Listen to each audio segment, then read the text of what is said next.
అమ్మా, బాగా బోర్ కొడుతోందమ్మా. ఏదైనా మంచి కథ చెప్తావా? సరే, మీ తాతగారు రాసిన కథల్లో మరో కథ చాలా బాగుంటుంది. దాని పేరు దొంగ తెలివి. అది ఇప్పుడు చెప్తాను వినే. పూర్వం రామాపురంలో ఒక అవ్వ ఉండేది. ఆమెకి ఒక్కగానొక్క కూతురు. ఆ కూతురుకు ఇద్దరు పిల్లలు. కూతురు అల్లుడు కూలి పనికి వెళ్ళేవారు. వాళ్ళ ఆదాయం అంతంత మాత్రంగా ఉండి కుటుంబ ఖర్చులకు చాలీ చాలకుండా ఉండేది. ఊరకనే తిని కూర్చునే కంటే ఏదైనా ఒక పని చేసి 4 రూకలు సంపాదిస్తే కూతురు కుటుంబానికి ఉపయోగంగా ఉంటుందని అవ్వకు అనిపించింది. ఉదయాన్నే పప్పు నానబెట్టి మధ్యాహ్నం దాన్ని రుబ్బి సాయంత్రం ఇంటి ముందు కట్టెల పొయ్యి మీద వడలు కాల్చేది. కమ్మటి వాసనతో దారిన పోయేవారికి నోరూరేది. వడలు కొనుక్కొని తినేవారు.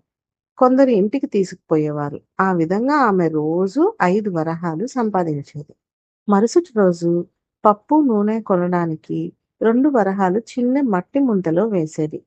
మిగిలిన 3 వరహాలు కుటుంబ ఖర్చుల కొరకు పెద్ద ముంతలో వేసేది.